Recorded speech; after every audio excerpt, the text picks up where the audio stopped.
Good evening. In this increasingly digitalized world we live in, individuals can totally remake, reshape, or redefine their personal identities online. Is this considered dishonest, or just as an outlet for people to express themselves? During tonight's program, I will attempt to uncover what causes this modern phenomenon of dishonest portrayals of oneself online.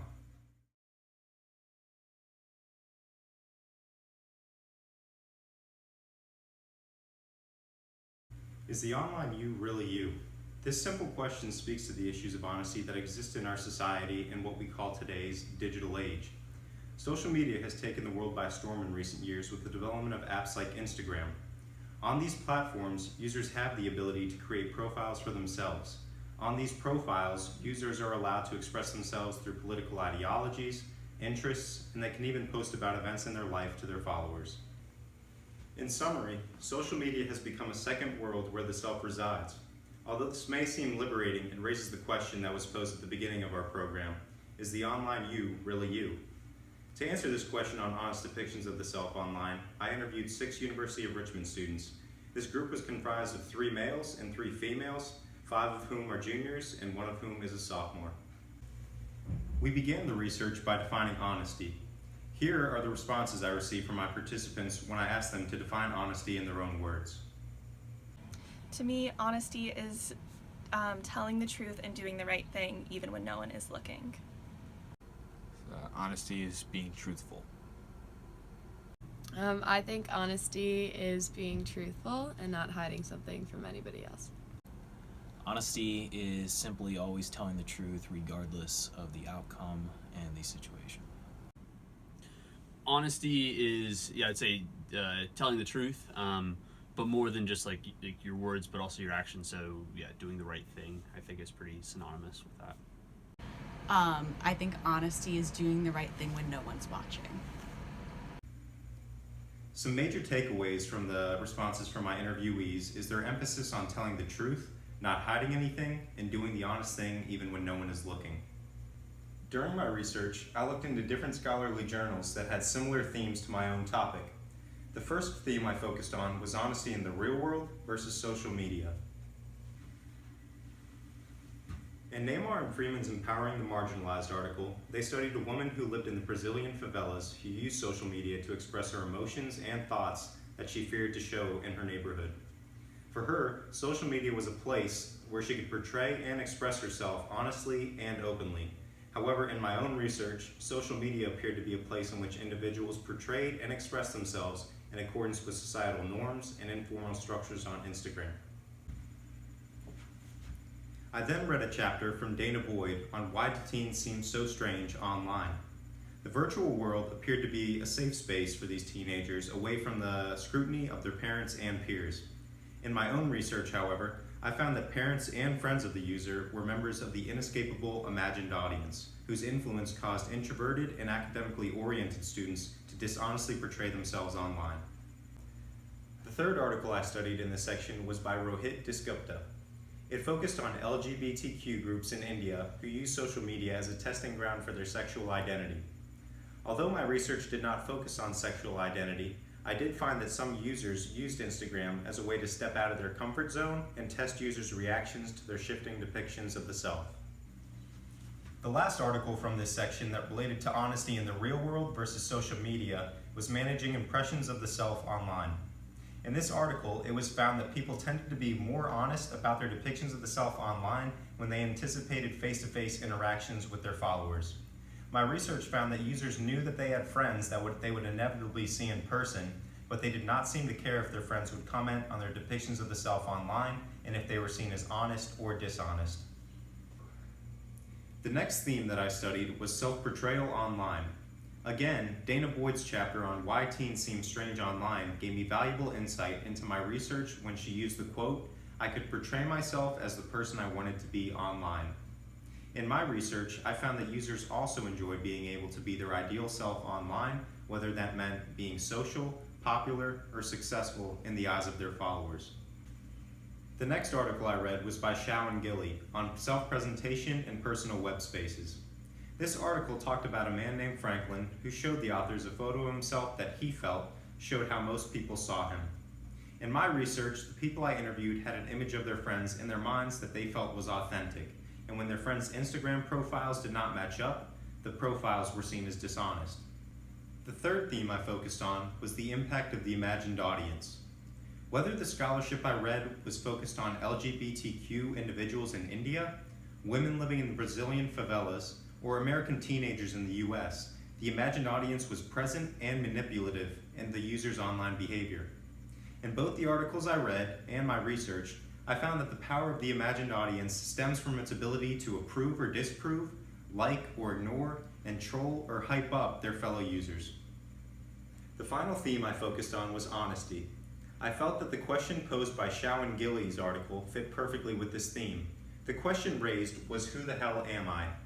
This question was mirrored in my research as the participants were forced to understand their friends' complex lives and the multitude of identities a person has, therefore asking themselves, who the hell is my friend? After reading the scholarship that related to my research, I went into my interviews knowing that the boundary between honesty and dishonesty online is not as black and white as it seemed. The first person I interviewed was Connor.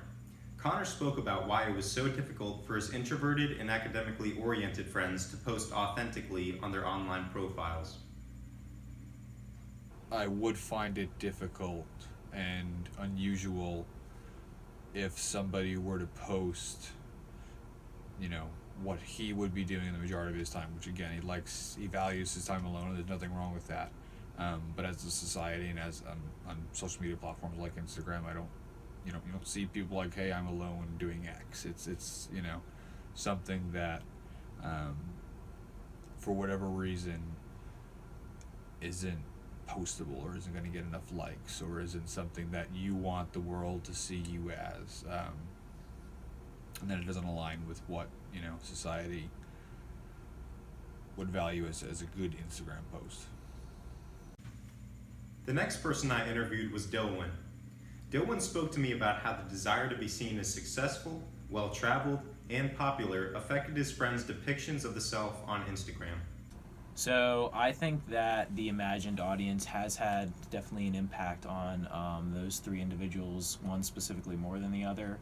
I think that some of those posts are catered towards those individuals, and what I mean by that is they don't want to do Instagram posts solely for their self. They want to do it so that other people can see them in a certain light. I don't think there's anything wrong with that. I just think that is what this certain individual intended. Alex was the third person I interviewed. She spoke about how the imagined audience influenced her friends. So my first friend is definitely very, very, very impacted by the people she posts for. I know, when I hang out with her and she's about to post on Instagram, she thinks of specific people. She waits to like her post, or certain guys she's into, and it's definitely tailored towards those people. My third girlfriend as well posts for I wouldn't say she's as bad with the target audience as my first friend, but she definitely posts with intent as well for certain people to like her pictures or to display an image that she wants to be on her Instagram.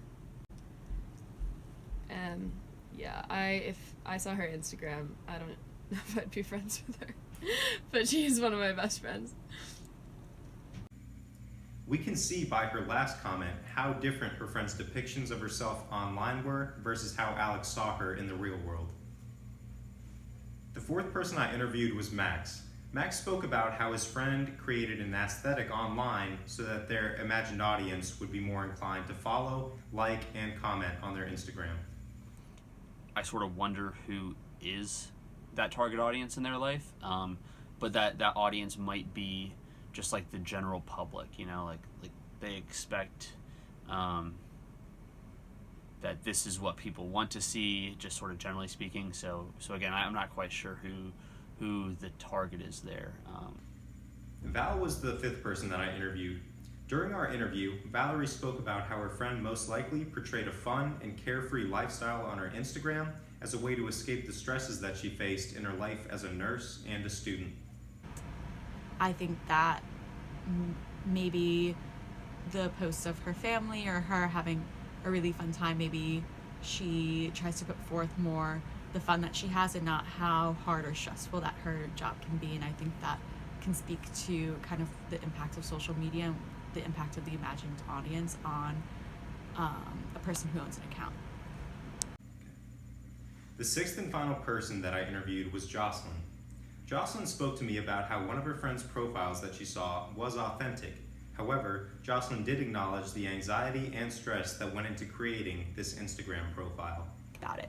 The last person, I'm not saying that they're not a competent person, but I've definitely gotten texts saying, does this photo look good? Is this the right edit? Is this a weird caption? So I feel like they're definitely thinking of how people will look at the photo and look at their Instagram page as a whole. Even in my own experiences with Instagram, I'm impacted by the imagined audience. I stress and have anxiety about what people will think, say, and comment on my posts. But during my interview with Connor, he made a terrific point about how the imagined audience is truly an illusion that we create and believe about how people care so much about what we post online. Yeah, I think the driving belief is that people care a whole lot more than they actually do about other people's posts and what that kind of says about them. The whole counting of likes and attaching that to some sort of value, and X picture didn't get X likes, or the introverted person I was talking about posted pictures of themselves maybe as a form of gratification and that kind of lifestyle. But I think the fact of the matter is most people don't really care all that much, or if they do care in that moment, probably forget once they scroll on to the next picture and do the whole thing over again. After my interviews, I noticed that introverted and academically oriented students tended to be seen as less honest by their friends on Instagram. There were many reasons for this, including the impact of the imagined audience to appear social and popular, to the structured norms of Instagram profiles, or even the common idea that people do not want to see your struggles online. When scrolling through Instagram, they want to feel good and happy about themselves and others. Although each person I interviewed had at least one friend that they saw as dishonestly representing themselves on their Instagram profiles, none of them felt that it would be appropriate to bring it up to their friend. In many ways, my participants were still grappling with Instagram's purpose. Was it supposed to be a mirror of the self, or is it a media to put the idea self forward? After my interviews and research into scholarship on honesty online, I found that there was an emerging theme.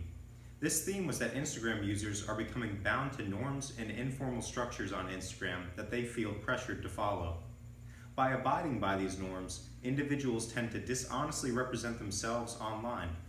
This only perpetuates the problem and lays the foundation for other users to follow their trend of masking one's authentic self online.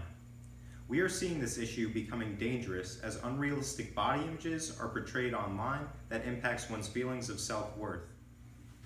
However, there are new positive trends emerging. Users have begun to create profiles to support one another who have body confidence issues, face oppression, or suffer from loneliness and depression. This pushback to the ideal body and self-image has given outcasts in our society a community to turn to for support, care, and love. Although the future of Instagram and depictions of the self remains unknown, it is great to see that there is a movement occurring that advocates for authentic, flawed, and perfectly imperfect people. Thank you all for joining us tonight for our program. Have a great rest of your evening.